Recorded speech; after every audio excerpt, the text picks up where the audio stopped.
seu cérebro e a comida. Se toda a água do cérebro fosse extraída e ele fosse decomposto em seu conteúdo nutricional, o que aconteceria com seu cérebro? A maior parte do peso do seu cérebro desidratado viria das gorduras, também conhecidas como lipídios.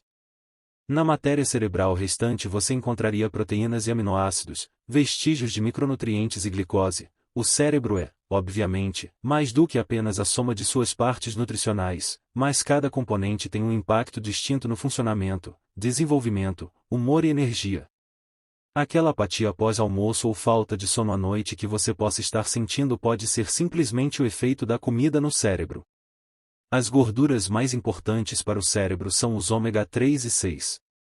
Esses ácidos graxos essenciais previnem condições degenerativas do cérebro. E então, devem vir de nossas dietas. Portanto, comer alimentos ricos em ômega 3, como sementes de nozes e peixes gordurosos, é crucial para a criação e manutenção das membranas celulares. E, enquanto os ômegas são gorduras boas para o cérebro, outros tipos de gorduras, como gorduras trans e gorduras saturadas, podem comprometer a saúde do cérebro. Além disso, proteínas e aminoácidos, os nutrientes básicos do crescimento e desenvolvimento, manipulam a forma como nos sentimos e nos comportamos. Aminoácidos contêm os precursores dos neurotransmissores, os mensageiros químicos que transportam sinais entre os neurônios, afetando coisas como o humor, o peso, a atenção e o sono. Os aminoácidos são uma das razões pelas quais ficamos mais sonolentos depois de comer um prato grande de macarrão ou mais alerta depois de uma refeição rica em proteínas. A combinação complexa de compostos nos alimentos podem estimular as células cerebrais a liberar substâncias que alteram o humor, como a noradrenalina, dopamina e serotonina. Mas chegar às células cerebrais é difícil e os aminoácidos têm que competir pelos acesso limitado. Uma dieta balanceada fornece uma mistura balanceada de neurotransmissores e evita que seu humor fique distorcido em uma direção ou outra.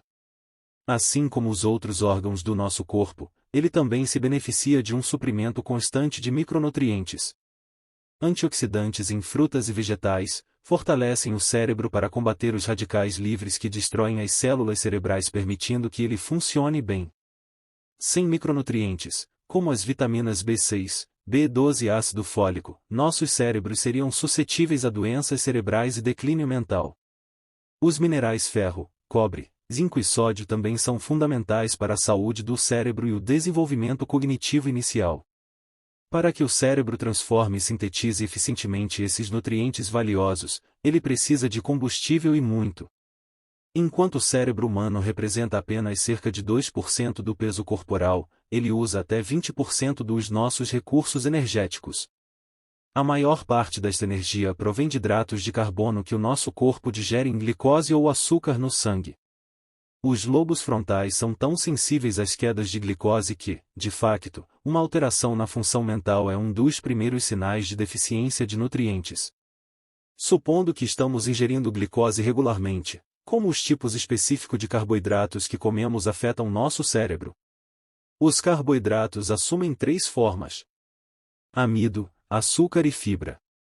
Na maioria dos rótulos dos alimentos eles são todos agrupados como sendo um só.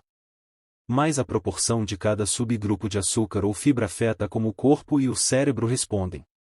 Alimentos altamente glicêmicos como pão branco provocam uma rápida liberação de glicose no sangue e depois vem a queda. O açúcar no sangue diminui, e com ele nossa atenção e humor. Por outro lado, as leguminosas têm uma liberação mais lenta de glicose, permitindo um nível de atenção mais estável. Para manter a capacidade cerebral é fundamental optar por uma dieta com alimentos ricos em nutrientes. Quando se trata do que você come, suas escolhas têm um efeito direto e duradouro no órgão mais poderoso do seu corpo.